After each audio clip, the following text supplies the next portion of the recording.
আদৰণি ষ্টুডিঅ'ত মই দিগন্ত কুমাৰ নাথ আৰম্ভ কৰিছোঁ আমাৰ অনুষ্ঠান সত্যানুসন্ধান। সত্যানুসন্ধানৰ মেজত আজি আমি আলোচনা কৰিম সমূহীয়া বিষাদ পৰিত্ৰাণ কেনেকৈ পাব। এটা গুৰুত্বপূৰ্ণ বিষয় লৈ আমি আলোচনা কৰিবলৈ আগবাঢ়িছোঁ। আমি প্ৰত্যেকেই এই কথা উপলব্ধি কৰি আছোঁ 2025 এই বৰ্ষটো ক্ৰমান্বয়ে আমাৰ মাজত বিষাদৰ ডাৱৰবোৰ বেছি হৈ গৈছে। আমি প্ৰথমেই এগৰাকী আমাৰ জনপ্ৰিয় কণ্ঠশিল্পী ৰাজীৱ শদিয়া তেখেতক হেৰুৱাইছোঁ। বছৰটোৰ আৰম্ভণিৰ কথা সেয়া। তাৰ পাছত আমি হেৰুৱাইছোঁ আমাৰ মৰমৰ শিল্পী আপোন শিল্পী জুবিন গাৰ্গ। পৰৱৰ্তী সময়ত কেইদিনমানৰ পাছতে আমি আকৌ হেৰুৱাইছোঁ সৈয়দ ছাদুল্লাহ। শেহতীয়াকৈ আমি হেৰুৱাইছোঁ আমাৰ মৰমৰ বাঁহীবাদক দীপক শৰ্মা। এনেধৰণে আমাৰ সাংস্কৃতিক ক্ষেত্ৰখনৰ আটাইকেইজন জনপ্ৰিয় ব্যক্তি, জনপ্ৰিয় তৰা, জনপ্ৰিয় হেঁপাহ এইসকল মানুহক হেৰুৱাৰ পাছত স্বাভাৱিকভাৱে অসমীয়া মানুহৰ মন শোকাহত হৈছে, শোকত ভাগি পৰিছে। এনেধৰণৰ পৰিস্থিতিৰ সৃষ্টি হৈছে। মানুহে নতুনকৈ একো কাম কৰিব নোৱাৰা হৈছে। এনেধৰণৰ পৰিৱেশবিলাক সৃষ্টি হৈছে আৰু এই পৰিৱেশত এনে সময়ত আমাৰ বাবে অতিকৈ প্ৰয়োজনীয় কথা হৈছে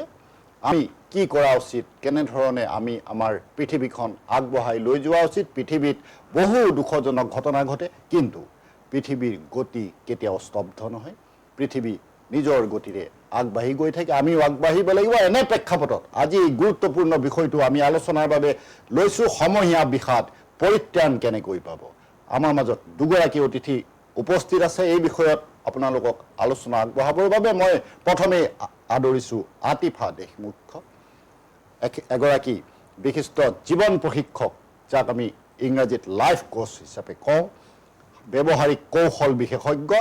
ছফ্ট স্কিলছ এক্সপাৰ্ট। এখেতে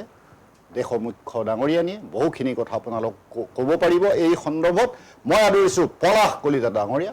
এগৰাকী মনস্তত্ববিদ, লেখক তথা জীৱন প্ৰশিক্ষক। তিনিওটা ক্ষেত্ৰতে যথেষ্ট পাৰদৰ্শিতা সম্পন্ন পলাশ কলিতা ডাঙৰীয়াও আপোনালোকক যথেষ্টখিনি তথ্য দিব পাৰিব। চাৰিখনকৈ বিশেষ উল্লেখযোগ্য গ্ৰন্থৰ লেখক কলিতা ডাঙৰীয়া। মই কলিতা ডাঙৰীয়াৰ সৈতেও বহুখিনি কথা পাতিম। মই অনুষ্ঠানৰ আৰম্ভণিতে আতিফা দেশমুখৰ ওচৰলৈ আহিছোঁ আৰু তেখেতক মই এই প্ৰসংগত পোনপটীয়াকৈ এটা কথা সুধিব বিচাৰিছোঁ যে আমাৰ এই সমাজত যি সমূহীয়া বিষাদৰ প্ৰভাৱ পৰে বা আমাৰ অসমীয়া মানুহৰ মাজত বৰ্তমান পৰি আছে, এই প্ৰভাৱে আমাৰ সমাজক কেনেধৰণে প্ৰভাৱিত কৰে, তেখেতৰ দৃষ্টিকোণেৰে কি কথা কয়? বিষাদ এই শব্দটোৱে বহুত গভীৰ আৰু আজিকালি সমাজত এই বিষাদ আমি যিকোনো বয়সৰ মানুহৰ মাজত,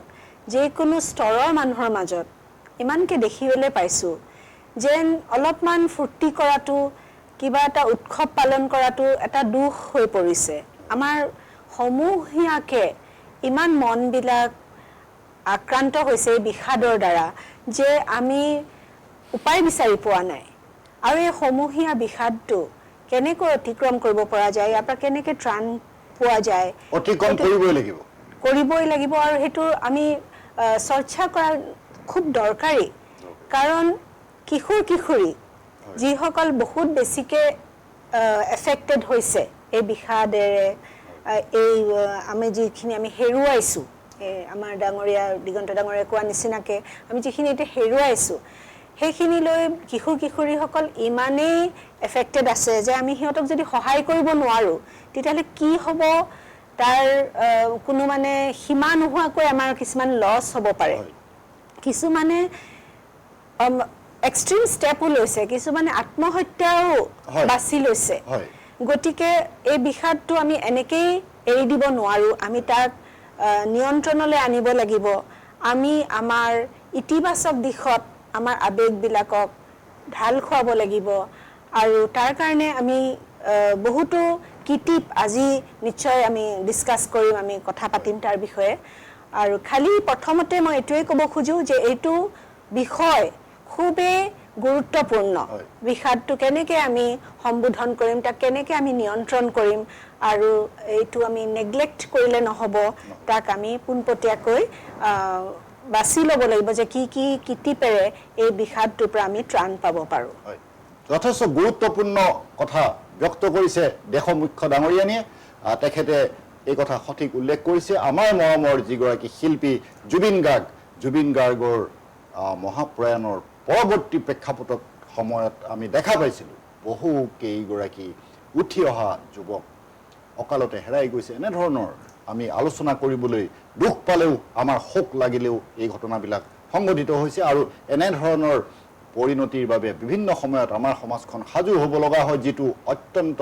দুখৰ কথা। সেই দুখৰ পৰা পৰিত্ৰাণ পোৱাৰ আমি ৰাস্তা বিচাৰিব লাগিব। একেটা প্ৰশ্ন একে কথাই মই পলাশ কলিতা ডাঙৰীয়াৰ পৰাও জানিব বিচাৰিছোঁ, তেখেতে কি কয়?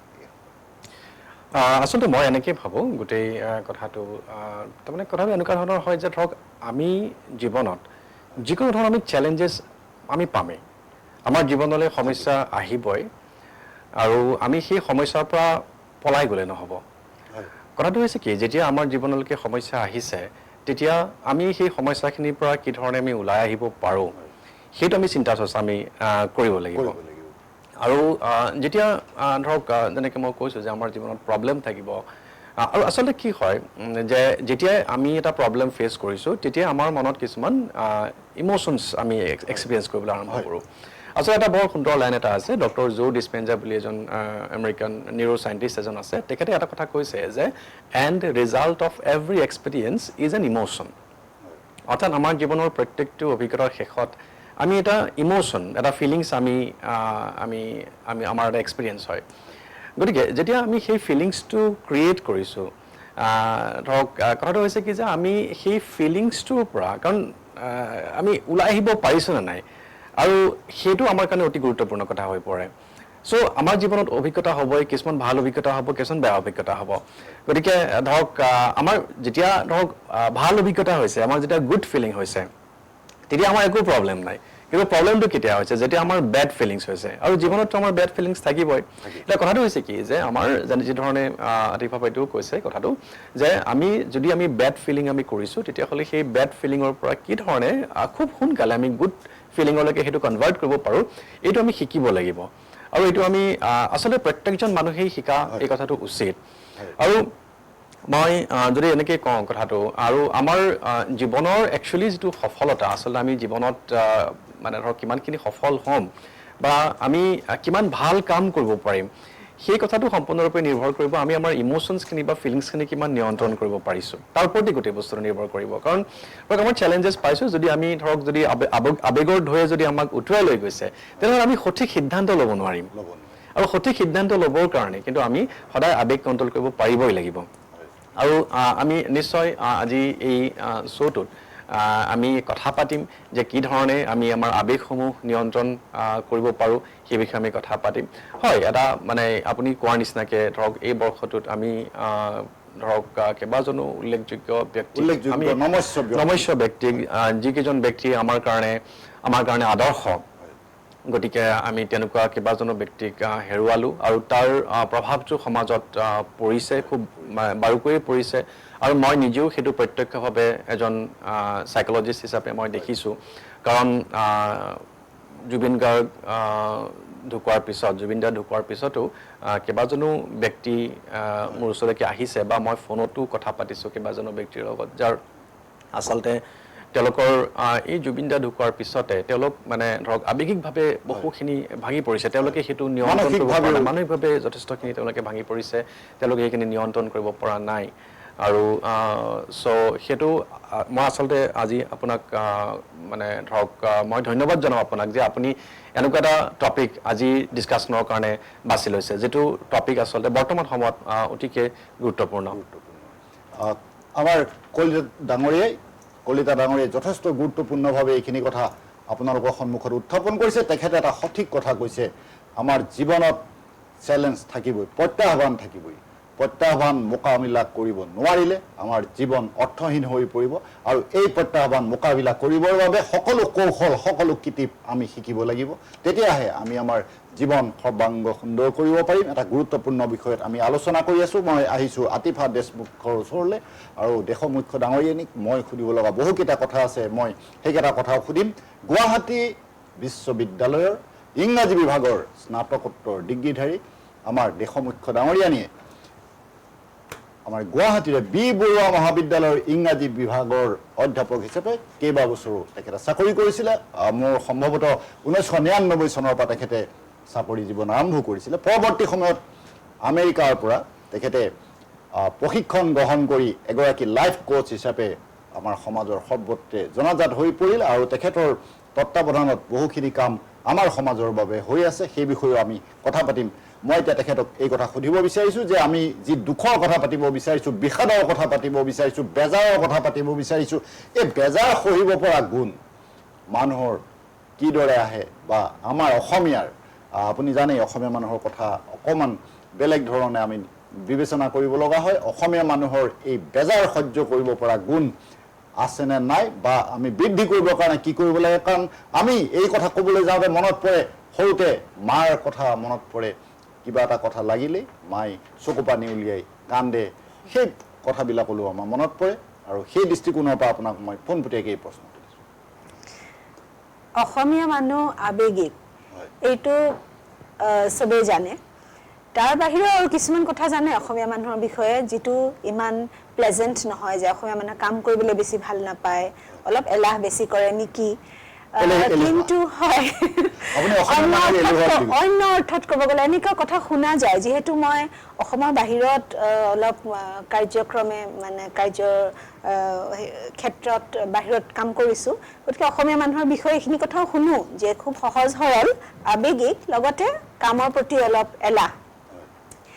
এই গোটেইখিনি কথা এগৰাকী অসমীয়া হিচাপে মই ভাবোঁ যে আমি তাৰ ভাল এটা স্বৰূপ আমি দাঙি ধৰিব লাগে পৃথিৱীলৈ যে অসমীয়া হিচাপে আৰু আৱেগিক হোৱাটো কোনো দুখ নহয় আগতে আমাক শিকোৱা হৈছিল আমিয়ে যেতিয়া সৰু আছিলোঁ আমাক শিকোৱা হৈছিল যে আৱেগবিলাক দমাই ৰাখিব লাগে আৱেগত নিৰ্ভৰ কৰিব নালাগে আৱেগিক হ'ব নালাগে যেন আৱেগটো এটা বেয়া বস্তু কিবা কিন্তু এতিয়া ইম'চনেল ইণ্টেলিজেঞ্চ চবেই জানে আৱেগৰ বিষয়ে আমি ইণ্টেলিজেঞ্চ গ্ৰহণ কৰোঁ আমি আৱেগৰ বিষয়ে পঢ়োঁ শিকোঁ জানো তাক ষ্টাডি কৰোঁ চৰ্চা কৰোঁ যিহেতু চাইণ্টিষ্টসকলে ছ'চিয়েল চাইণ্টিষ্ট যোনে যিসকল বিশেষজ্ঞ এইবিলাক কথা ষ্টাডি কৰে তেওঁলোকে কয় যে আৱেগৰ অন্তৰালতে সকলো আমাৰ একশ্যন কৰ্ম লুকাই আছে গতিকে আৱেগটো যথেষ্ট এটা তাক খালি ভাল এটা ইতিবাচক দিশ দিয়াহে দৰকাৰ আছে গতিকে আৱেগক ভাল ধৰণৰ এটা ইতিবাচক দিশ দিবলৈ কাৰণে আমি প্ৰথমতে আত্মজ্ঞানেৰে আৰম্ভ কৰিব লাগিব কাৰণ আমি কোন হয় আমি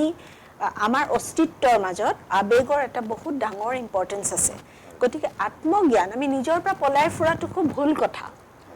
মোৰ মাজত মই নিজৰে উদাহৰণ দি কৈছোঁ মোৰ মাজত ভাল বেয়া সকলোবোৰে মিলি আছে চব মিলি পেলাই মোৰ ব্যক্তিত্বটো গঠন হৈছে গতিকে মই আত্মজ্ঞানেৰে আৰম্ভ কৰিব লাগিব যে মোৰ কি কথাই মোক কেনেকৈ ধৰণে আৱেগ সৃষ্টি কৰে কোনবিলাক কথাত মই সঁচাকৈ খুব দুখ পাওঁ কোনবিলাক কথাত মোৰ খুব খং উঠে কোনবিলাক কথাত মোৰ ঈৰ্ষা হয় কোনবিলাক কথা মই নিজকে নিয়ন্ত্ৰণ কৰিব নোৱাৰোঁ গতিকে প্ৰথম ফাৰ্ষ্ট ষ্টেপ ফাউণ্ডেশ্যনটোৱে হ'ল যে আমি অকণমান সময় নিজৰ লগত নিজাববীয়াকৈ অকলশৰীয়াকৈ নিজক বুজিবলৈ নিজৰ আত্মজ্ঞানেৰে আৰম্ভ কৰিব লাগিব আমাৰ ক্ষেত্ৰত এটোকে সেলফ এৱেৰনেছ বুলি কোৱা হয় সেলফ এৱেৰনেছ যাৰ থাকে তেওঁলোকে আকৌ নিজৰ আৱেগখিনিক বুজি পায় সেইখিনি নিয়ন্ত্ৰণ কৰিবলৈ সক্ষম হয় গতিকে প্ৰথম খুঁটিটোৱে হ'ল সেলফ এৱেৰনেছ তাৰ কাৰণে আপোনালোকে মেডিটেশ্যন বা কি কৰিব পাৰে নিশ্চয় আমি আগলৈ ডিছকাছ কৰিম আমি সেইখিনি আলোচনালৈ যাম কিন্তু তাৰ পূৰ্বে দেশমুখ্য ডাঙৰীয়ানীক সুধিব লগা মোৰ আৰু এটা কথা আছে কাৰণ আমাৰ কিছুমান কথা সমাজত প্ৰচলিত হৈ থাকে আৰু যুগান্তৰ ধৰি এনেধৰণৰ কথাবোৰ প্ৰচলিত হৈ থাকে তাৰো কিছুমান প্ৰভাৱ পৰে মই এতিয়া এনেকুৱা ধৰণৰ এটা কথা আপোনাক ক'ম যে অসমীয়া মানুহৰ আৱেগ ধান খেৰৰ জুইৰ নিচিনা বুলি কোৱা তাৰমানে এই আছে এই নাই সেই কথাত আপুনি কেনেধৰণে ব্যাখ্যা প্ৰত্যেকটো কথাৰে যেনেকৈ এটা ভাল দিশ থাকে এটা নেতিবাচক দিশো থাকে তেনেকৈ তাৰমানে মই আপোনাক এই কথা বুজাব বিচাৰিছো যে অসমীয়া মানুহৰ আবেগ বেছি সময় নাথাকে তাৰ ভালো আছে বেয়াও আছে যিহেতু আবেগটো নিয়ন্ত্ৰণ কৰা দৰকাৰ থাকে আবেগৰ পৰা আমি একশ্যন কৰিব লাগিব এক ধৰণে পজিটিভ একশ্যনৰ ফালে আমি আবেগটোক লৈ যাব লাগিব গতিকে খুব আবেগিক হৈ থাকিলে আমাৰ কৰ্ম ক্ষেত্ৰত আমি পিছ পৰি থাকিম গতিকে আবেগটো নোহোৱা হৈ যোৱাটো এক হিচাপে ভালেই কিন্তু আবেগটো নোহোৱা মানে এইটো পাহৰি একেবাৰে নাইকিয়া কৰি দিয়াতকৈ সেই আবেগটোৰ পৰা উৎপন্ন কিছুমান কৰ্মলৈ আমি মানে আগবাঢ়িব লাগিব ডাইভাৰ্ট কৰিব লাগিব আৰু আবেগ নোহোৱা হৈ যোৱাটো যেনেকে ভাল তেনেকে যদিহে সেইটো একশ্যনলৈ লিড কৰে কৰ্মলৈ লিড কৰে তেনেকে আবেগটো উৎপন্ন হোৱাটোও ভাল কথা তাৰ মানে আপুনি আপোনাৰ লগত টাচত আছে আপোনাৰ নিজৰ মানে মানৱতাৰ লগত আপুনি জড়িত হৈ আছে আপুনি মেচিন হৈ থকা নাই সেইকাৰণে আপোনাৰ ইমান আবেগ আছে আবেগ নাথাকিলে কি হ'ব মানুহ ৰবট হৈ যাব মানুহ মেচিন হৈ যাব আৰু সেইকাৰণে অসমীয়া মানুহক চবে ভালো পায় যে সহজ সৰল মৰমীয়াল আবেগিক আবেগটো কোনো বেয়া কথা নহয় তাক নিয়ন্ত্ৰণ কৰাৰহে দৰকাৰ আপুনি এটা গুৰুত্বপূৰ্ণ কথা কৈছে যে মেচিনৰ আবেগ নাথাকে আপুনি সেই কথা কৈছে আৰু আমাৰ দৰ্শকেও আমাৰ এই অনুষ্ঠান উপভোগ কৰি থকা প্ৰতিগৰাকী দৰ্শকে সেই কথা উপলব্ধি কৰিব পাৰে যে মানুহৰ আবেগ থাকিবই স্বাভাৱিক কথা কিন্তু সেই আবেগ আমি কি ধৰণে ব্যৱহাৰ কৰোঁ কি ধৰণে পৰিচালনা কৰোঁ সেইটো এটা গুৰুত্বপূৰ্ণ কথা মই দেশমুখ্য ডাঙৰীক ধন্যবাদ জনাইছোঁ আহিছোঁ পলাশ কলিতাৰ ওচৰলৈ আৰু কলিতা ডাঙৰীকো মই এই কথাই সুধিব বিচাৰিছোঁ আমি বেজাৰ এই দুখ সহ্য কৰা বেজাৰ সহ্য কৰা এই সন্দৰ্ভত আপোনাৰ কি আপুনি কি ক'ব আমি যদি ধৰক ইম'শ্যনছখিনি যদি কণ্ট্ৰল কৰিবলগীয়া হয় যেনেকৈ বাইদেৱে যেনেকৈ কৈছে যে আবেগ বেয়া নহয় আৰু আচলতে আমি ধৰক যিকোনো এটা আমাৰ যিটো বিহেভিয়াৰ আমি কি ধৰণে আচৰণ কৰিছোঁ সেইটো নিৰ্ধাৰণ কৰিছে কিহে সেইটো নিৰ্ধাৰণ কৰিছে কেৱল আবেগে এতিয়া কথাটো হৈছে কি যে আমাৰ আবেগটো কেনেকুৱা হৈছে এটা ধৰক আমাৰ এটা কিছুমান আছে পজিটিভ ইম'শ্যনছ কিছুমান আছে আমাৰ নিগেটিভ ইম'শ্যনছ আৰু বাইদেৱে যেনেকৈ বৰ সুন্দৰকৈ কৈছে বাইদেৱে যিটো কথা কৈছে যে ইম'শ্যনেল ইণ্টেলিজেঞ্চৰ কথা কৈছে গতিকে আমি সেই আবেগখিনিক আমি ইণ্টেলিজেণ্টলি আমি আচলতে ব্যৱহাৰ কৰিব পাৰিছোঁ নে নাই আটাইতকৈ ডাঙৰ কথা হৈছে কি যে সেইটো ধৰক আমি যদি কিবা এটা চেলেঞ্জেছ পাইছোঁ কিবা এটা আমি ধৰক আমাৰ সন্মুখত কিবা এটা প্ৰত্যাহ্বান আহি পৰিছে তেতিয়া যেনেকৈ মই অকণমান আগতে কৈছোঁ যে তেতিয়া ডেফিনেটলি আমি এটা আবেগৰ সৃষ্টি আমি কৰিম নিশ্চিতভাৱে এটা আবেগৰ সৃষ্টি কৰিম কিন্তু সেই আবেগৰ সৃষ্টি কৰিলে আমি তাক নিয়ন্ত্ৰণো কৰিব পাৰিব লাগিব আৰু আমাক আবেগ লাগিব এটা ইনস্পিৰেশ্যনো এটা আবেগ আমি যিকোনো কাম এটা কৰিবলৈ আমি ইনস্পায়াৰ্ড হৈছোঁ নে নাই গতিকে আমি নিজকে ইনস্পায়াৰ কৰি ৰাখিবলৈ আমি শিকিব লাগিব বা সেইটো আমি জানিব লাগিব যদি আমি সেইটো আমি শিকি লৈছোঁ আৰু মই ভাবোঁ যে এইবোৰ এটা কৌশল যিধৰণে গাড়ী চলোৱাটো এটা কৌশল ভাত বনোৱাটো এটা কৌশল আচলতে আবেগ নিয়ন্ত্ৰণ কৰাটো এটা আমি কৌশল আৰু এই কৌশলবিলাক যেতিয়া আমি আমাৰ জীৱনত আমি প্ৰয়োগ কৰিবলৈ আৰম্ভ কৰিম সেইবিলাক আমাৰ এটা জীৱনশৈলী যেতিয়া আমি কৰি পেলাম তেতিয়াহ'লে আমি নিশ্চিতভাৱে আমি আবেগ নিয়ন্ত্ৰণ আমি কৰিব পাৰিম আৰু আপুনি যিহেতু সুধিছে আমি কি ধৰণৰ আমাৰ আবেগসমূহ আমি নিয়ন্ত্ৰণ কৰিব পাৰোঁ তেনেহ'লে আচলতে আবেগ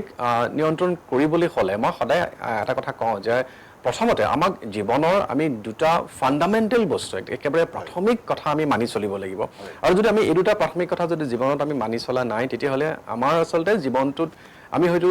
যি ধৰণে সুখী হ'ব লাগিছিলে সেই ধৰণে আমি কেতিয়াও সুখী হ'ব নোৱাৰিম প্ৰথম কথাটো হৈছে কি যে মই সদায় এই কথাটো কওঁ প্ৰথমতে আমাক লাগিব যে আমি ৰেছপনচিবিলিটি আমি দায়িত্ব ল'বলৈ আৰম্ভ কৰিব লাগিব কিন্তু আমাৰ বেছিভাগ সময়ত কি হয় যে আমি আচলতে দোষাৰোপ কৰোঁ আমাৰ এটা দোষাৰোপৰ মানসিকতা এটা আছে দোষখিনি আমি আনলৈ ঠেলি দিওঁ আমি যেতিয়া কওঁ যে আমি আচলতে কাক দোষাৰোপ কৰিছোঁ আমি হয়তো ধৰক আমি যিবোৰ চিটুৱেশ্যনছ ফেচ কৰিছোঁ সেই চিটুৱেশ্যনটোক হয়তো আমি দোষাৰোপ কৰিছোঁ হয়তো আমি কোনোবা ব্যক্তিক আমি দোষাৰোপ কৰিছোঁ নহ'লে আমি নিজক দোষাৰোপ কৰিছোঁ আৰু যেতিয়া একেবাৰে বা ভাগ্যক দোষাৰোপ কৰিছোঁ আৰু একেবাৰে শেষত যেতিয়া ধৰক আমি সকলোকে দোষাৰোপ কৰা শেষ হৈ গ'ল তেতিয়া আমি আমাৰ ওপৰৱালাক আমি দোষাৰোপ কৰিছোঁ ভগৱানে নিদিলে হয় ভগৱানে কৰিলে সেইধৰণে আমি আচলতে দোষাৰোপ কৰোঁ কিন্তু আমি এই দোষাৰোপৰ যিটো মানসিকতা আমি সেইটো কিন্তু আমি সলাব লাগিব আচলতে ইয়াৰ আৰু এটা কিন্তু কথা আছে মই সদায় এই কথাটো মই কওঁ যে আমি আচলতে এই যে দোষাৰোপ কৰি পেলাওঁ কিয়নো আচলতে আমি দোষাৰোপ কৰি পেলাওঁ মই আপোনাক এটা চিম্পল এটা এক্সাম্পল এটা দিছোঁ আচলতে কিয় আমি দোষাৰোপ কৰি পেলাওঁ আচলতে আমাৰ সৰুৰ পৰা সেইধৰণে ট্ৰেইনিং কৰা হয়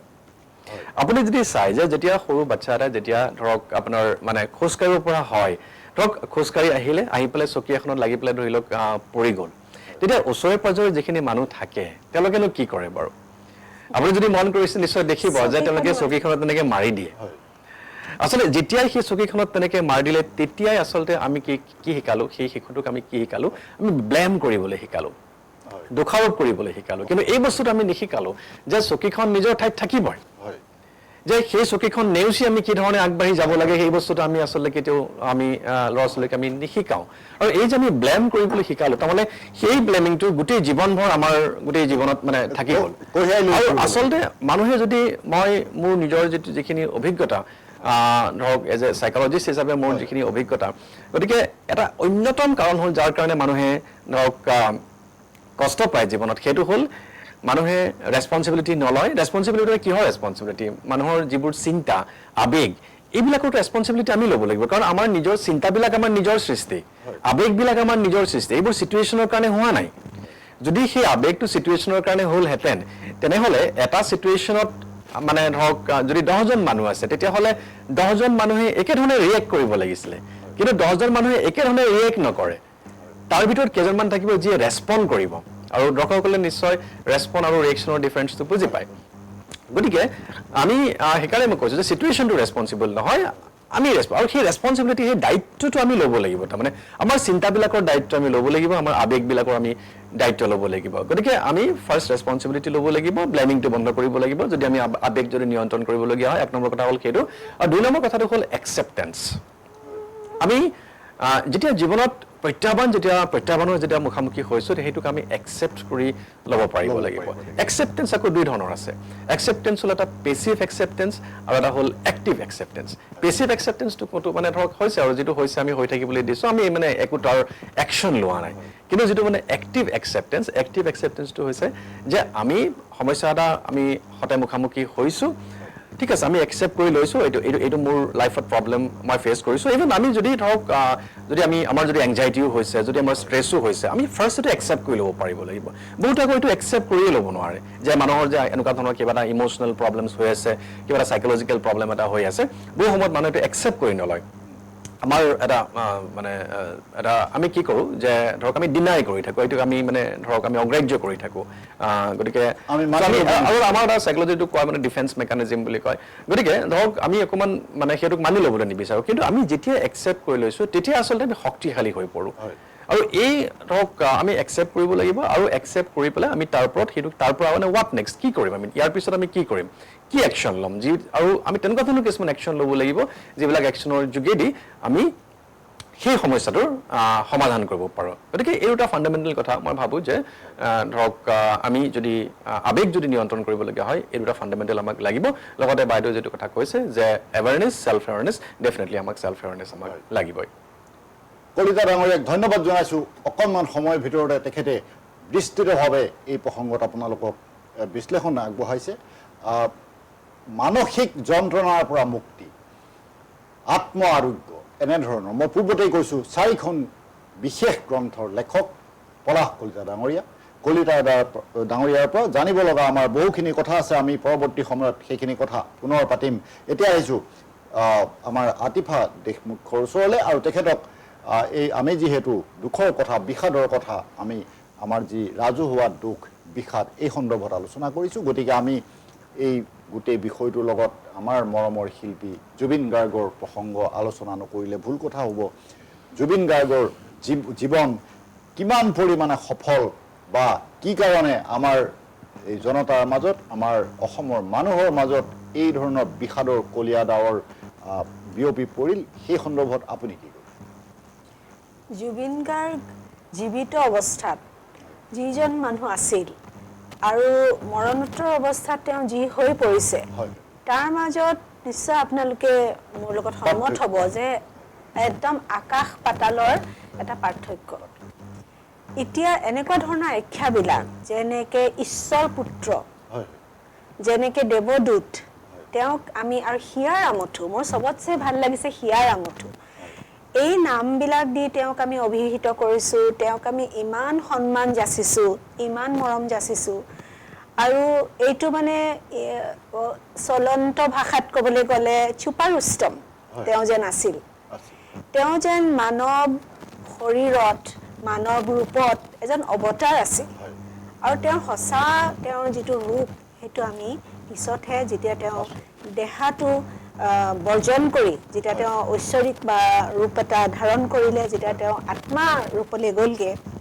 তেতিয়াহে আমি উপলব্ধি কৰিলোঁ। অসমীয়া মানুহ এনেকুৱাই নেকি প্ৰত্যেক ব্যক্তিৰ ক্ষেত্ৰতে দেখা যায় আমি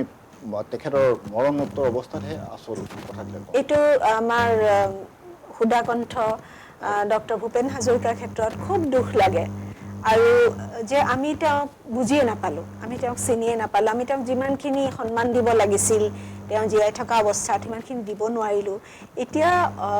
অলপ দিনৰ আগতে আমি শুনা পাইছিলোঁ যে যিজন বাঁহী বাদকৰ কথা দিগন্ত ডাঙৰীয়াই কৈছে, দীপক শৰ্মা, তেখেতে হেনো নহয়, তেওঁ কৈছিলে যে মই কাছাৰীৰ আগত বস্তা এখন পাৰি বহিম আৰু মানে তেওঁৰ ইমানেই ফাইনেন্সিয়েল ক্ৰাইচিছ হৈছে, আৰ্থিক তেওঁ এনেকুৱা বিপৰ্যয়ৰ সন্মুখীন হৈছিল। গতিকে অসমীয়া মানুহ এনেকুৱাই নেকি প্ৰশ্নটোৰ উত্তৰটো মই দুখেৰে বুলিয়ে ক'ব লাগিব। আমি আমাৰ শিল্পীখিনিক সেই সন্মানটো দিব পৰা নাই আৰু শিল্পী সাধাৰণ মানুহ নহয়,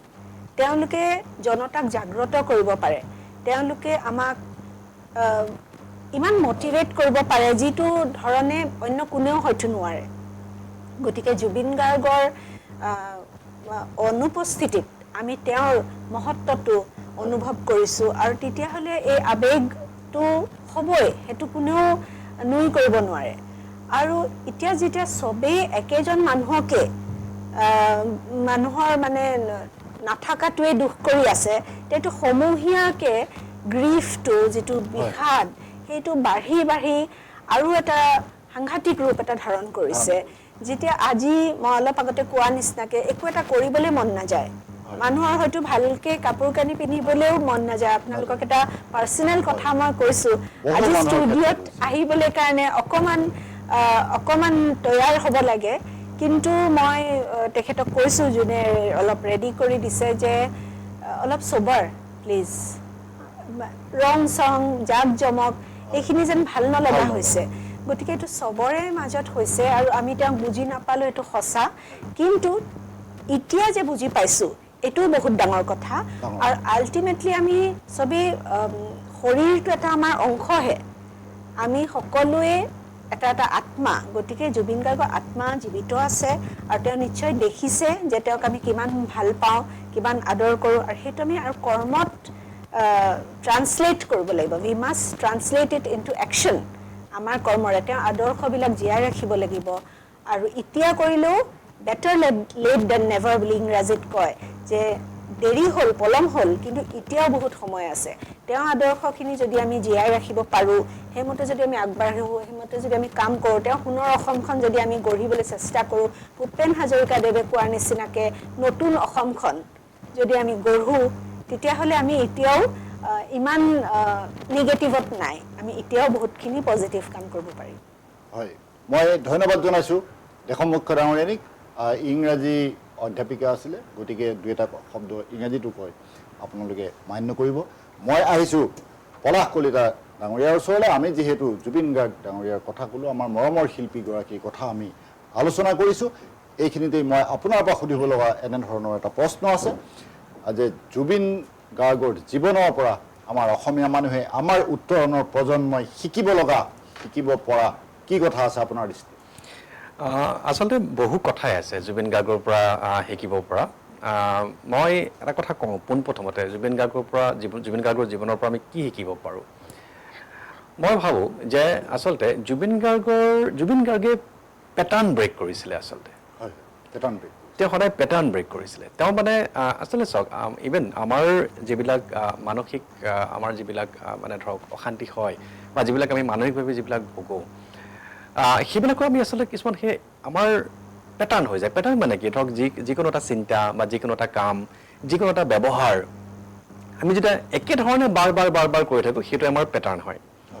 কিন্তু জুবিন গাৰ্গে কি কৰিছিলে, যে জুবিন গাৰ্গে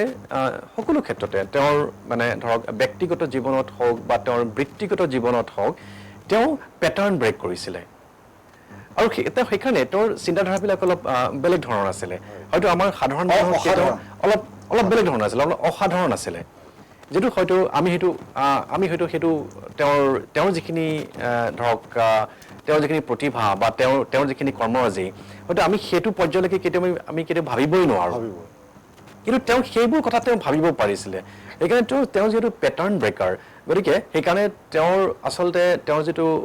ধৰক মগজু সেইটো খুব বেছিকৈ আচলতে মই যদি এনেকৈ কওঁ যে খুব বেছিকৈ চলিছিলে তেওঁ বেলেগ ধৰণে তৎক্ষণাত তাৰমানে ধৰক তেওঁ যিকোনো এটা কথাক বেলেগ এংগেলৰ পৰা তেওঁ চিন্তা কৰিব পাৰিছিলে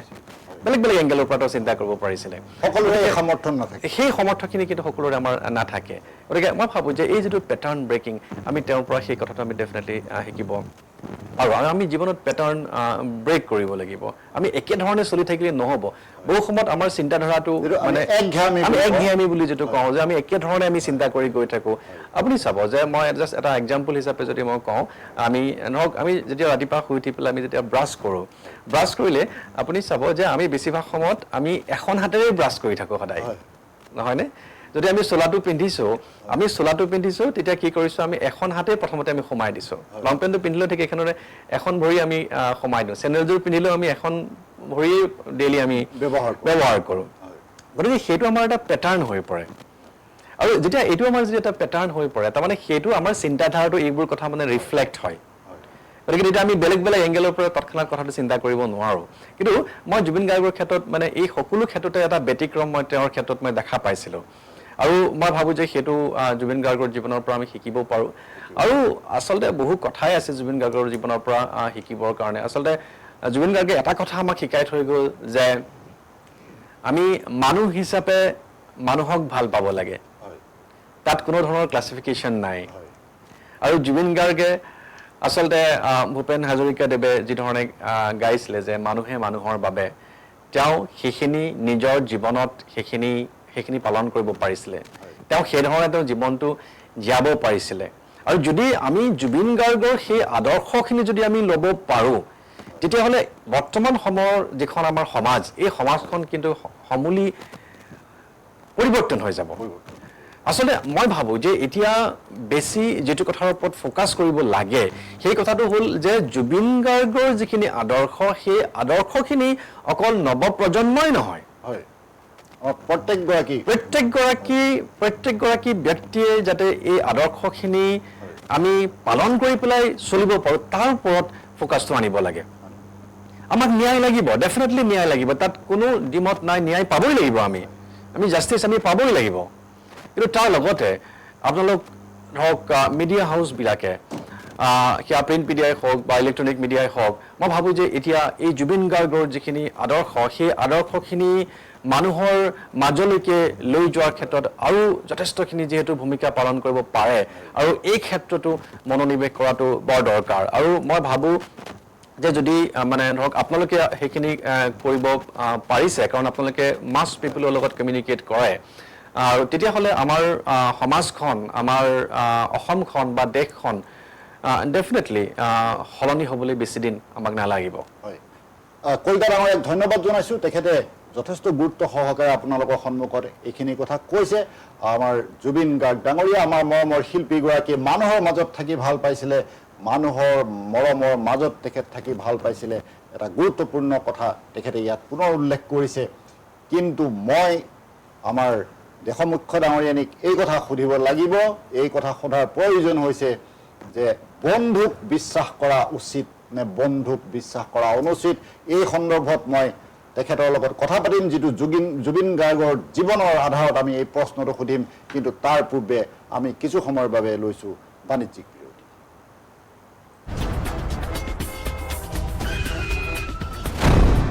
এক্সিডেণ্টৰ পৰা বাচিলা হয়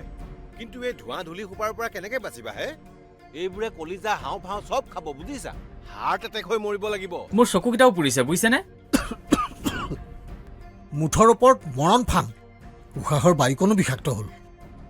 বিষাক্ত হ'ল বুলি নক'ব আমাৰ কিছুমান কাম কাজেহে বায়ু বিষাক্ত কৰিলে প্ৰদূষিত বায়ুৰ ফলত হৃদযন্ত্ৰ হাওঁফাওঁ মস্তিষ্ক যকৃত বৃক্ক আদি ৰোগত আক্ৰান্ত হোৱাৰ লগতে মৃত্যুৰ কাৰণো হ'ব পাৰে আমি তেনে কাম কাজৰ কিবা একোটা হয় প্ৰদূষণ ৰোধী ব্যৱস্থা ল'ব লাগিব আহক আমি বায়ু প্ৰদূষণ ৰোধ কৰোঁ অসম প্ৰদূষণ নিয়ন্ত্ৰণ পৰিষদৰ দ্বাৰা প্ৰচাৰিত स्कैमर्स की विकेट टपकाने की कोशिशें जारी क्या होगी समाप्त बल्लेबाजों की पारी हेलो मैडम बिजली विभाग से बोल रहा हूँ इस लिंक पे पैसे भरे वरना बिजली कट जाएगी बिजली कट जाएगी बिजली मछली कट जाएगी बोल टेंशन का माहौल, बल्लेबाज जाल में फंसते हुए। काट दो वैसे भी आज कैंडल लाइट डिनर का प्लान है। कैंडल लाइट आंटी भर दो ना प्लीज। मुंह तोड़ दबाव, कमाल की साझेदारी ने कर दिया स्कैमिंग टीम को परास्त। बी अलर्ट, बी स्कैम से।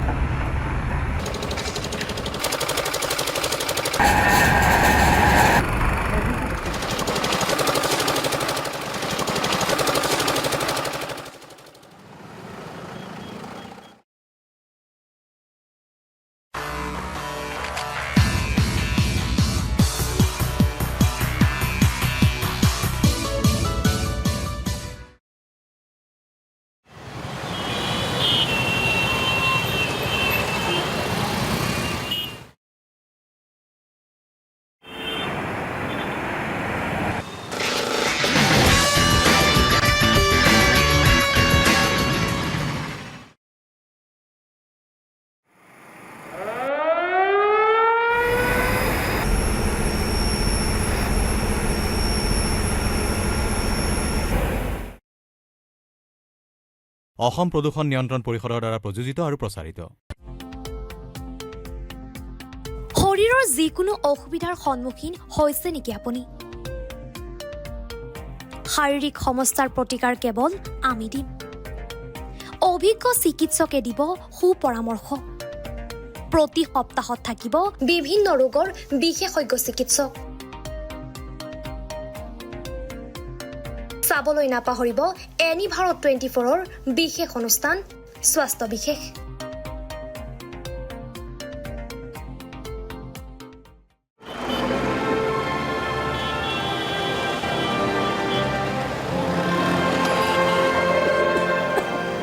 গোটেইখন ধোঁৱা ধোঁৱা হ'ল।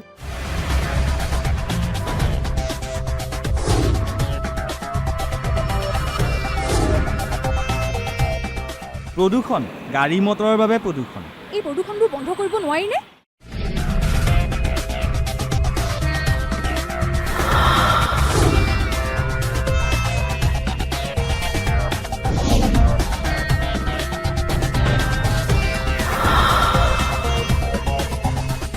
বহু পৰিমাণে কমাব পৰা যায়। এই প্ৰদূষণে কম ক্ষতি কৰিছেনে বাৰু? সেই কথা আমি নিজে নুবুজিলে কোনে বুজাব?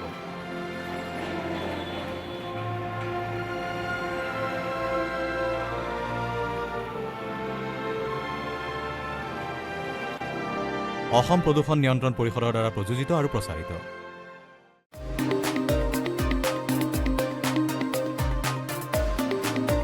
আপোনাৰ ঘৰখন আৰু অফিচটো চালে চকুৰোৱাকৈ সজাওক। আজি আহক সকলো ধৰণৰ অত্যাধুনিক ফাৰ্নিচাৰৰ বাবে চিটি ফাৰ্নিচাৰ 6 মাইল গুৱাহাটী। আমাৰ ঠিকনা 6 মাইল পাঞ্জাবাৰী ৰোড পুৰবিটাৰীৰ সন্মুখত গুৱাহাটী। আমাৰ যোগাযোগ নম্বৰ 9435013969।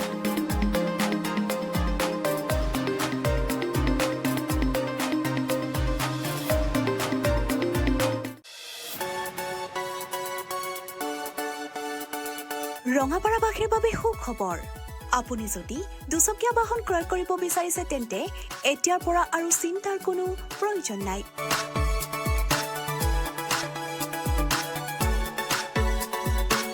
আপুনিও আহিব পাৰে DBP associate Bajaj two wheeler ডিলাৰলৈ।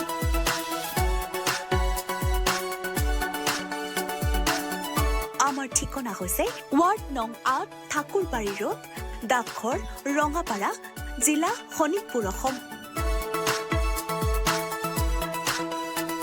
আমাৰ যোগাযোগ নম্বৰ হৈছে 9435707133 আৰু 9707967285।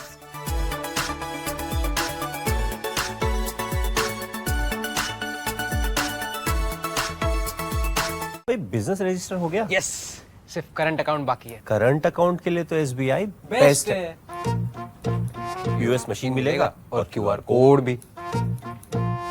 Best cash deposit limit east और वेस्ट इंडस्ट्री में बेस्ट। सबको पता है। SBI करंट अकाउंट बेस्ट है, सबको पता है। বাইদেউ কি কৰে? জাবৰ পেলা আকৌ। এইবোৰ এই পলিথিন প্লাষ্টিকৰ জাবৰবোৰ সদায়তো এই নলাটোতেই পেলাই আহিছো। পলিথিন প্লাষ্টিক পেলাই নলাটো একেবাৰে বন্ধ কৰি পেলাইছে পানী ওলাই যাব নোৱাৰে নহয়নে বাইদেউ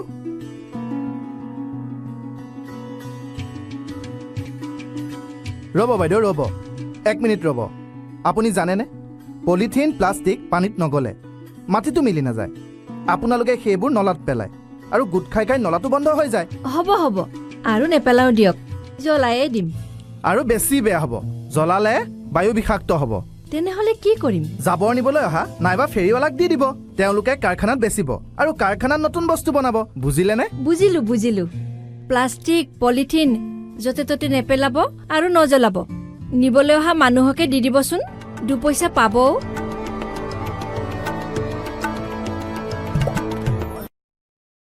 এতিয়াৰে পৰা আপোনাৰ প্ৰিয় চেনেল এনি ভাৰত 24 উপলব্ধ GTPL চেনেল নম্বৰ 272 আৰু জিঅ' টিভি চেনেল নম্বৰ 5003 লগতে উপলব্ধ Tata Play Amazon Fire TV Sony TV Google টিভিকে আদি কৰি মুঠ 17টা OTT প্লেটফৰ্মত চাই থাকিব এনি ভাৰত 24 ভিৰৰ মাজতো ব্যতিক্ৰম বিৰতিৰ পাছত আমি পুনৰ আলোচনালৈ উভতি আহিছোঁ মই বিৰতিৰ পূৰ্বে এই কথা আপোনালোকক কৈছিলোঁ মই আমাৰ আতিফা দেশমুখক এই কথাটো সুধিব লাগে তেখেতক মই পোনপটীয়াকৈ এই প্ৰশ্নটো কৰিছোঁ আমাৰ জুবিন গাৰ্গ ডাঙৰীয়াৰ সমগ্ৰ ঘটনাৱলীৰ পাছত তেখেতে কি বুলি ব্যাখ্যা কৰিব আমি আমাৰ বন্ধুক বিশ্বাস কৰা উচিত নে অনুচিত বন্ধু নোহোৱাকৈ জীৱন নহয় অতি সৰু কালৰ পৰা শৈশৱৰ পৰাই আমি বন্ধু বনাওঁ কিন্তু সেই একেই বন্ধুখিনি জানো গোটেই জীৱন থাকে আমাৰ লগত নাথাকে আমি পৰ্যায়ক্ৰমে বন্ধুখিনি সলনি কৰোঁ কেতিয়াবা পৰিস্থিতিয়ে বাধ্য কৰে কিন্তু খুব কমেই দেখা যায় এজন বা দুজন বন্ধু হয়তো আমাৰ স্কুলীয়া বন্ধু থাকি যায় সেই সাধাৰণতে আমাৰ বন্ধুখিনি সেট অফ ফ্ৰেণ্ডছ যিখিনি বন্ধুখিনি অলপ সলনি হয় কি ভিত্তিত সলনি হয় যেহেতু আমাৰ মনৰ বিকাশ ঘটে আমাৰ অৱস্থাৰ বিকাশ ঘটে গতিকে আমি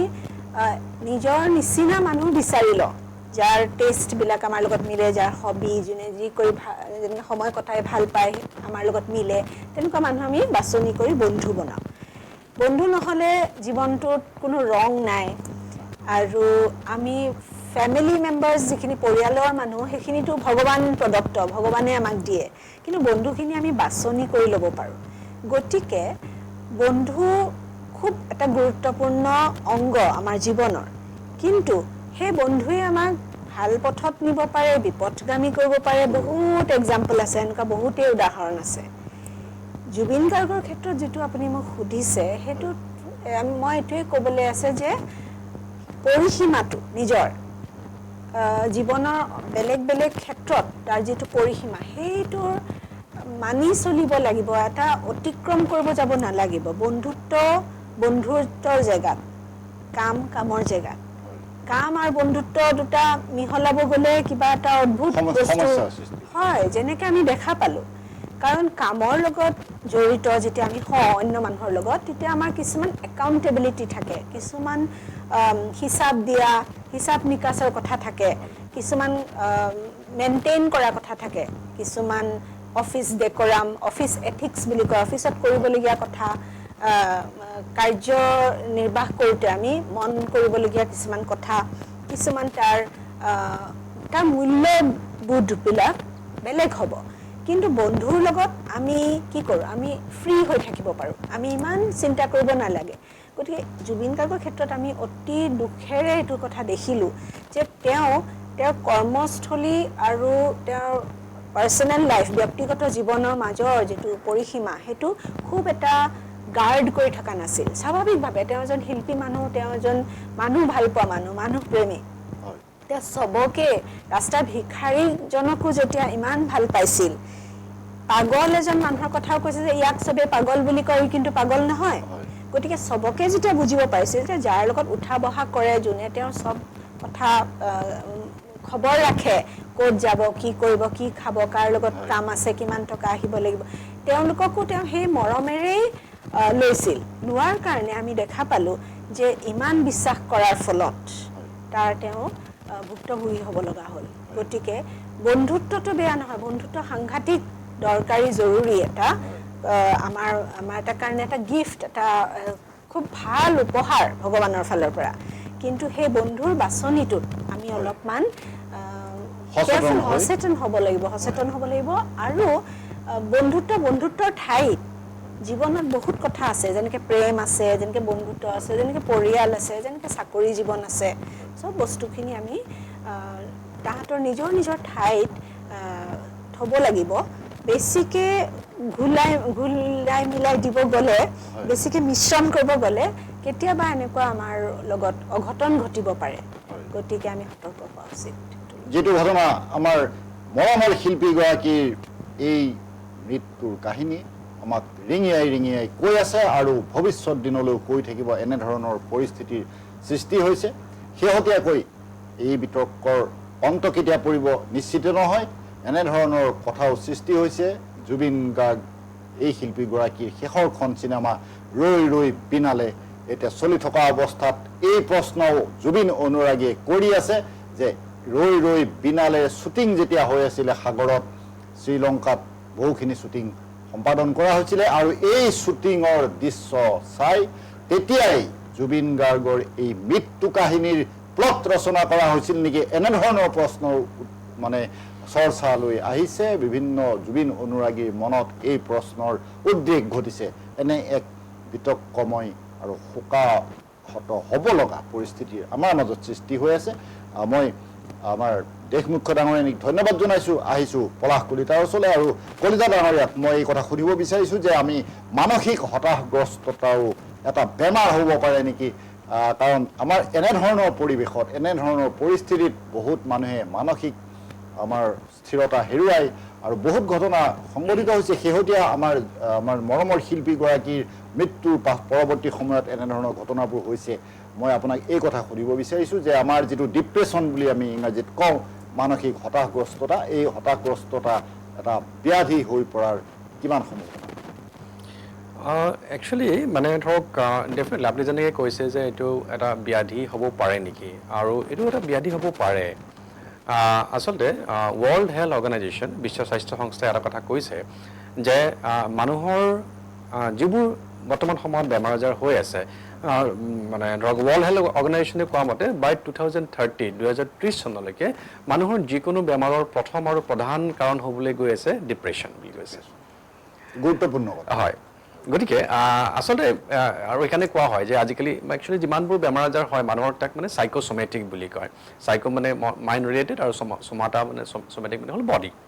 গতিকে মাইণ্ডৰ ডাইৰেক্ট প্ৰভাৱটো আমাৰ বডিৰ ওপৰত পৰে। আৰু কিন্তু এইটো আচলতে মই এনেকৈও ভাবোঁ কথাটো যে ধৰক কিন্তু আমি যিটো আমি ডিপ্ৰেশ্যনলৈকে কেতিয়াবা আমি দেখা পাওঁ বা মানুহৰ যিটো এংজাইটি হয়, চ' এইবিলাক যিবিলাক মানুহৰ ধৰক মানসিক যিবোৰ কষ্ট পায় বা যিবিলাক সমস্যা হয়, কিন্তু এইবোৰ বেছিভাগ সময়ত মানুহৰ নিজৰ জীৱনৰ সৃষ্টি আচলতে মানুহে নিজে সৃষ্টি কৰা আচলতে গোটেই কথাবিলাক বায়'লজিকেল কাৰণত খুব কমেই হয়। ধৰক মই যেনেকৈ অলপ আগতে মই কৈছোঁ যে আমি জীৱনত কিছুমান চিটুৱেশ্যন ফেচ কৰিম আৰু সেই চিটুৱেশ্যনছবিলাকত আমি কিছুমান আৱেগৰ অনুভূতি কিছুমান আমাৰ হ'ব, আমি আৱেগৰ কিছুমান আমাৰ অভিজ্ঞতা হ'ব। গতিকে আমি সেইটো স্বাভাৱিক কথা। কিন্তু সেই আৱেগবিলাক আমি নিয়ন্ত্ৰণ কৰিবলৈ আমি শিকিব লাগিব। আৰু অলপ আগতে মই কৈছোঁ যে এইটো এটা কৌশল আচলতে, আৰু এই কৌশলটো আমি যিমানেই শিকিম আৰু এইবোৰ বস্তু আচলতে কি ধৰণেনো আমি আমাৰ এই আৱেগবিলাক নিয়ন্ত্ৰণ কৰিম, এই গোটেই কথাটো নিৰ্ভৰ কৰে আমাৰ জীৱনশৈলীটো কেনেকুৱা হৈ আছে। জীৱনশৈলী বুলি কোৱাৰ লগে লগে আমাৰ প্ৰতিটো ছেকেণ্ড আমি কি ধৰণে জীয়াই আছোঁ, গতিকে সেই বস্তুটোৰ ওপৰত আমি গুৰুত্ব দিব লাগিব। এতিয়া ধৰক আমি কি ধৰণে চিন্তা কৰোঁ সেইটো আমাৰ এটা জীৱনশৈলী। কি ধৰণে আমি চিন্তা কৰিছোঁ, আমি বেছিভাগ সময়ত কি হৈছে যে আমি বেছিভাগ সময়ত আমি নিগেটিভ কিছুমান চিন্তা আমি কৰি আছোঁ। গতিকে সাম্প্ৰতিক সময়ত অতিমাত্ৰা হয়, এইবোৰ বেছি হৈছে, কিন্তু তাৰো কাৰণ আছে আচলতে। কিন্তু আমি একচুৱেলি কি হৈছে যে কিছুমান কথা আমি জানিব লাগিব, যে কিছু বেছিক কথা আমি জানিব লাগিব যে কি ধৰণেনো আমাৰ মাইণ্ডটোৱে কেনেকৈ কাম কৰে, আমাৰ ব্ৰেইনটোৱেনো কি ধৰণে কাম কৰে, বেছিক কথা কিছুমান আমি জানিব লাগিব। আৰু এইবোৰ কথাবোৰ আমি যেতিয়া জানিছোঁ তেতিয়া আমাৰ কাৰণে কি হ'ব যে এই আৱেগসমূহ নিয়ন্ত্ৰণ কৰাটো আমাৰ কাৰণে সহজ হৈ পৰিব। তেতিয়া মই এটা কথা প্ৰায়ে কওঁ যে যি ধৰণে ধৰক আমি যদি এতিয়া ধৰক আমি বেছিভাগ মানুহেই বৰ্তমান সময়ত আমি স্মাৰ্টফোন ইউজ কৰোঁ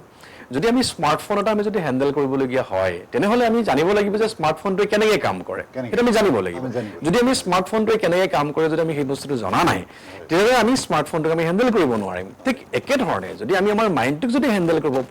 লগা হয় তেনেহ'লে আমি এই কথাটো জানিব লাগিব যে আমাৰ মাইণ্ডটোৱে কেনেকৈ কাম কৰে ব্ৰেইনটোৱে কেনেকৈ কাম কৰে বেছিক কথা কিছুমান আমি জানিব লাগিব আৰু এইবোৰ কথা যদি আমি জানিছোঁ এইবোৰ কথা যদি আমি প্ৰয়োগ কৰিছোঁ তেতিয়াহ'লে আমাৰ কাৰণে আচলতে ধৰক এই ডিপ্ৰেশ্যনৰ নিচিনা সমস্যা বা এংজাইটিৰ নিচিনা যিবিলাক সমস্যা আছে সেইবোৰ মোকাবিলা কৰাটো আচলতে একেবাৰে ডাঙৰ কথা নহয় আমি আচলতে বহুত ডাঙৰ কথা বুলি ভাবি থাকোঁ কিন্তু তেনেকুৱা নহয় আচলতে আমি যিমান ডাঙৰ বুলি ভাবোঁ আমি একচুৱেলি কি কৰোঁ আমি চাইজটো বহুত ডাঙৰ কৰি পেলাওঁ যেতিয়া এটা আমি সমস্যাৰ সৈতে মুখামুখি হওঁ আমি একচুৱেলি ভাবি পেলাই আমি কৰোঁ আমি ইমাজিনেশ্যনত কষ্ট যিবিলাক আমি পাইছোঁ আচলতে সেইটো আমি ধৰক বেছিভাগ সময়ত আমি ইমাজিনেশ্যনত পাই থাকোঁ আমি বহু সময়ত আমি এই বস্তুটো হ'ব বুলি ভাবি পেলাই আমি কষ্ট পাই থাকোঁ কিন্তু আচলতে বাস্তৱত সেইটো হোৱাই নাই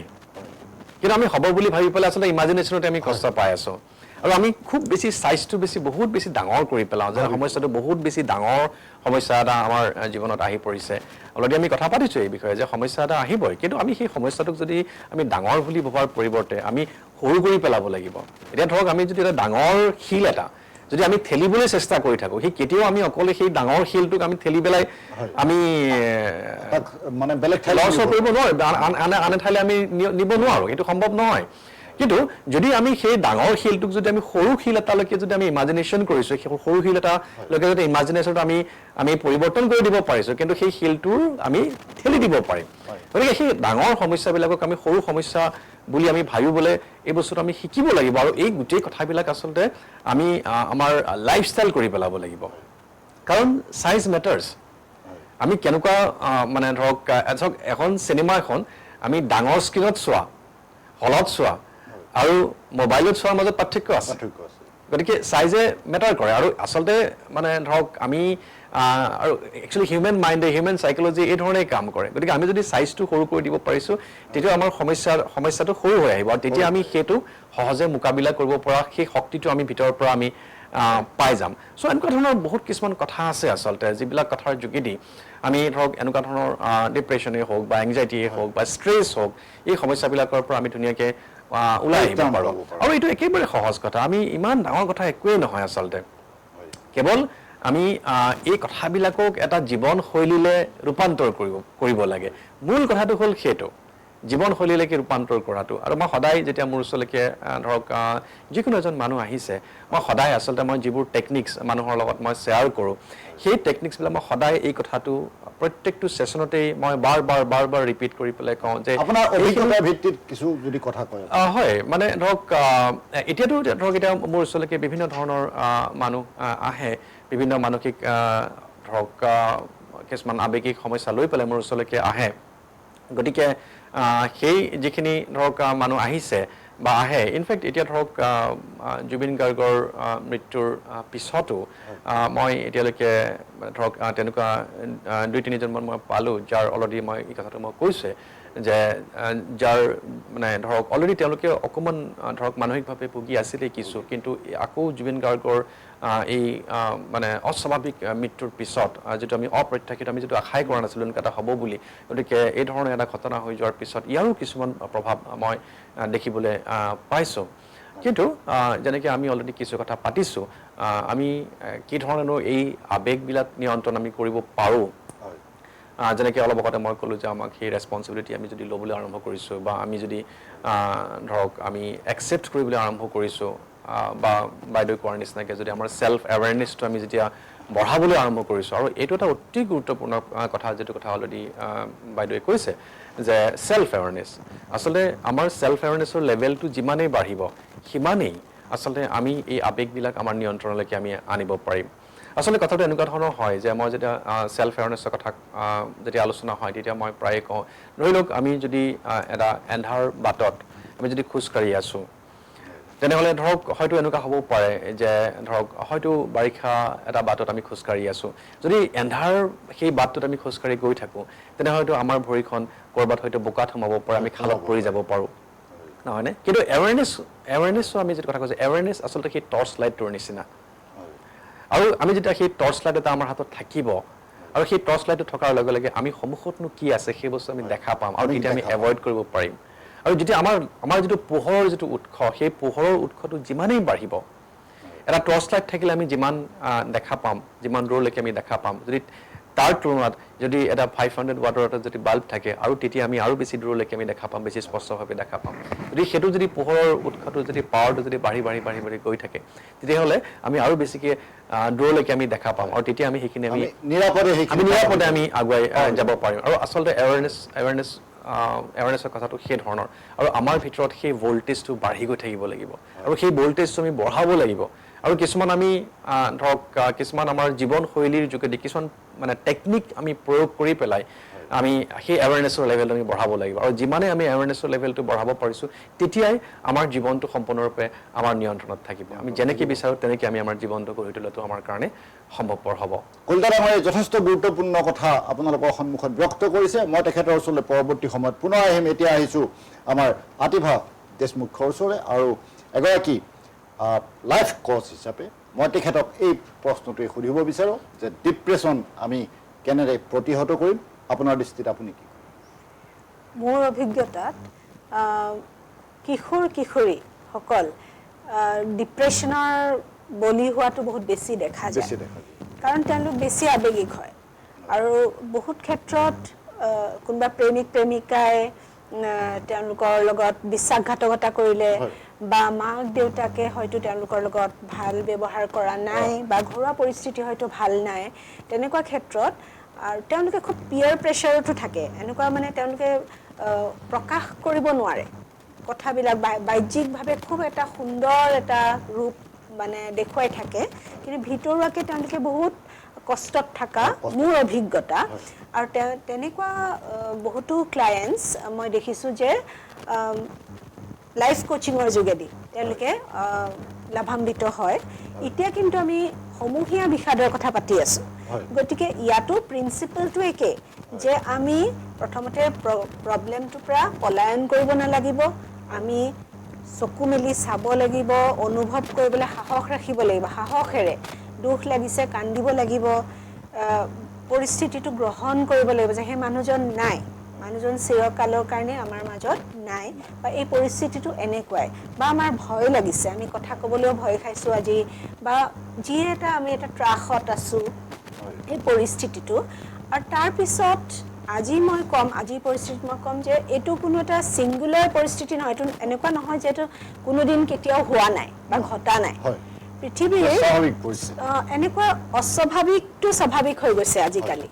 মানে আননেচাৰেলি নেচাৰেল টাইপ যে বিশ্বত এতিয়া আমি কিমান দেখি আছোঁ কিমান মানে সমতা বোলা বস্তুটোতো নাই গতিকে বহুত ক্ষেত্ৰত আমি ইনজাষ্টিচ বহুত ক্ষেত্ৰত এই মানে নিৰ্যাতন অন্য দেশতো যদি দেখোঁ বা ট্ৰেজেডি প্ৰাকৃতিক দুৰ্যোগেই হওক কোনোবা ব্যক্তিগত দুৰ্যোগেই হওক গতিকে প্ৰথমতে আই এম নট এলোন মই অকলে ইয়াতে নাই আমি অসমীয়া জাতি হিচাপে এইটো আমাৰ অকলে হোৱা নাই এনেকুৱা কেতিয়াবা দুৰ্যোগ আহে গতিকে প্ৰথম কথাটো সেই সমগ্ৰ পৃথিৱীতে আহে হয় পৃথিৱীতে আহে আমাৰ কাৰণে এইটো এটা বেয়া সময় কিন্তু প্ৰথমতে তাৰ পৰা লুকাই নুফুৰি সেইটো তাৰ যিটো আউটলেট তাৰ যিটো এক্সপ্ৰেশ্যন বা তাৰ যিটো প্ৰকাশ সেইটো এটা যোগাত্মক দিশলৈ আমি নিবলৈ চেষ্টা কেনেকৈ কৰিম এতিয়া মই সেইটো বিষয়ে অকণমান ক'বলৈ বিচাৰিছোঁ একচেপ্ট কৰাৰ পিছত আমি চাব লাগিব যে আমি যাৰ কাৰণে ইমান দুখ কৰি আছোঁ বৰ্তমান এতিয়া জুবিন গাৰ্গৰ কথাই কওঁ তেওঁ আদৰ্শখিনি আমি কাৰ্যকৰী কৰিবৰ কাৰণে কি আদৰ্শনো আছিল তেওঁৰ যিখিনি তেওঁ জীৱনকালত কিছুমান সমালোচনাৰ সন্মুখীন হৈছিল সেই কথাখিনি বাদ দি কাৰণ তেওঁ তেতিয়া মানৱ শৰীৰত মানুহৰ অলপ দুৰ্বলতা থাকিবই হয়নে নহয় গতিকে সেইখিনি কথা বাদ দি তেওঁৰ যিখিনি মানৱ ধৰ্ম জাতি ধৰ্মৰ ঊৰ্ধত যিখিনি গৈ তেওঁ কথা ক'ব পাৰিছিল জাতিটোৰ কাৰণে যেনেকুৱা এখন সোণৰ অসম কল্পনা কৰিব পাৰিছিল সেইখিনি কৰিবলৈ কাৰণে আমি কৰ্মৰত হওঁ যেতিয়া আমি কৰ্মত ট্ৰান্সলেট কৰোঁ তেতিয়া কি হৈ যায় আমাৰ গোটেই এনাৰ্জিটো গোটেই আমাৰ শক্তিখিনি এফালে যেতিয়া ভাল দিশলৈ আমি লৈ যাওঁ তেতিয়া আমাৰ দুখ কষ্টবিলাক অট'মেটিক হ্ৰাস পাব নিজে কমি যাব কাৰণ আমি বেলেগ ফালে আমি মনোনিৱেশ কৰিছোঁ জীৱনটোতো স্তব্ধ হৈ গ'লে নহ'ব, অসমখনটো স্তব্ধ হোৱাটো তেওঁ কেতিয়াও বিচৰা নাছিল, মানুহে কাম বন বাদ দি অকল বন্ধ কৰি থাকক। প্লাছ আৰু এটা কথা মই এতিয়া ক'ম যে সকলোৰে বিষাদ বা দুখ অনুভৱ কৰা, প্ৰকাশ কৰা পদ্ধতিটো একে ধৰণৰ নহয়। গতিকে মই আজি দুখ কৰিছোঁ বুলি মই হয়তো গান বজোৱা নাই, কিন্তু মই সেইটো বস্তু বেলেগৰ ওপৰত কেনেকৈ ক'ব পাৰিম যে তুমি কিয় গান বজাইছা, তুমি গান নবজাবা, তুমি কিয় ভাল কাপোৰ পিন্ধিছা, তুমি নিপিন্ধিবা। এইখিনি জানো জুবিন গাৰ্গৰ আত্মাই বিচাৰিব আজিও আমাৰ মাজত আছে বুলি আমি অনুভৱ কৰোঁ। গতিকে তেনেকুৱা আমি যেতিয়া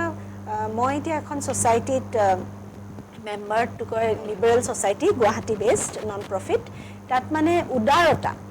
উদাৰতাৰ প্ৰিন্সিপলটোৰ ওপৰত লৈ আমি কিছুমান মানুহ একেলগে হৈ কাম কৰিবলৈ চেষ্টা কৰিছোঁ। গতিকে উদাৰতাটো যেনেকৈ এটা মূল্য যিটো জুবিন গাৰ্গে খুব জোৰ দিছিল, তেনেকৈ আৰু তেওঁ কি কথা বিচাৰিছিল সেইমতে আমি একত্ৰিত হওঁ, আমি গ্ৰুপ বনাওঁ, আমি কনষ্ট্ৰাক্টিভলি কাম কৰোঁ।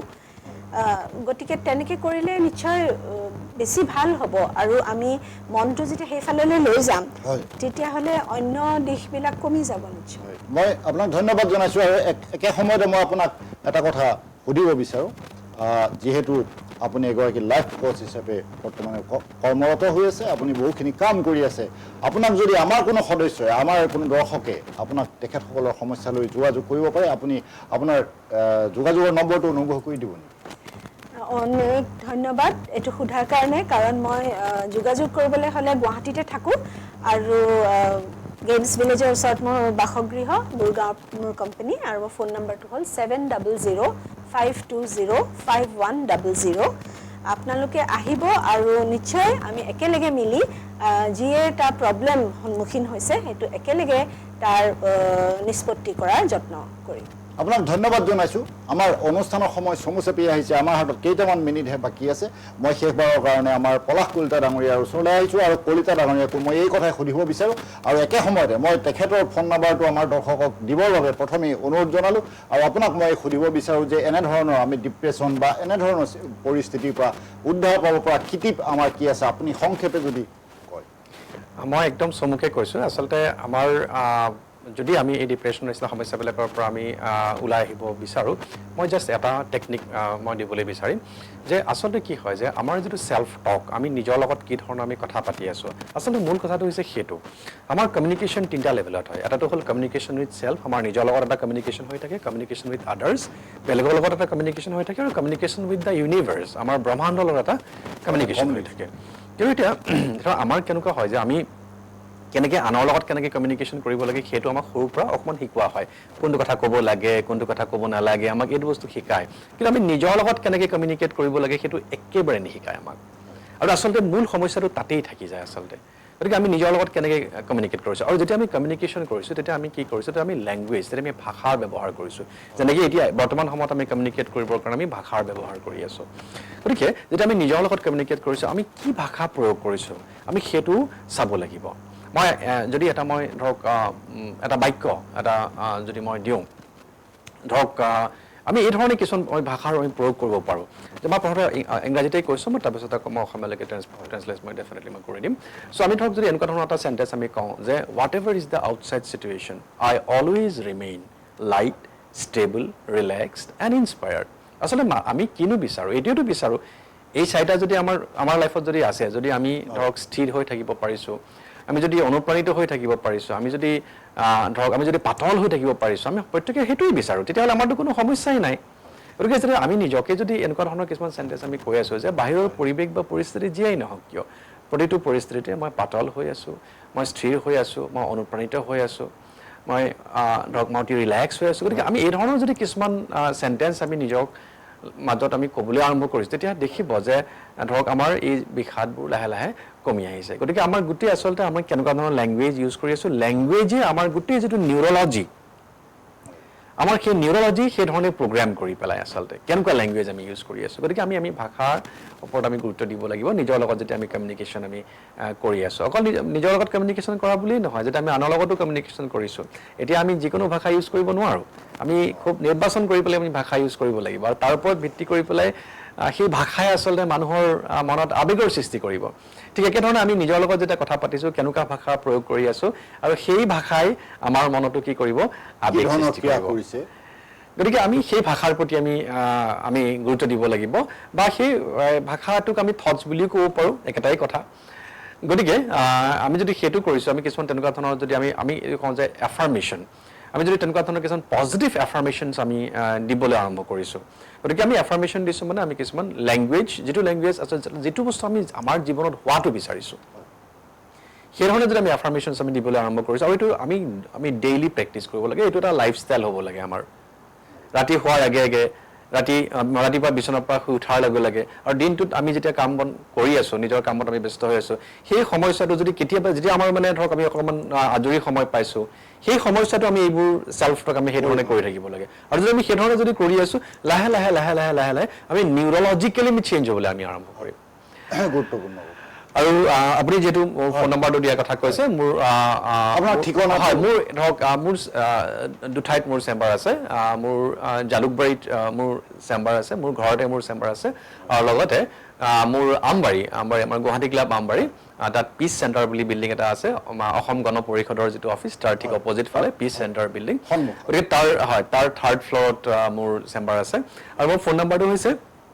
9854984722 9854984722 ধন্যবাদ জনাইছোঁ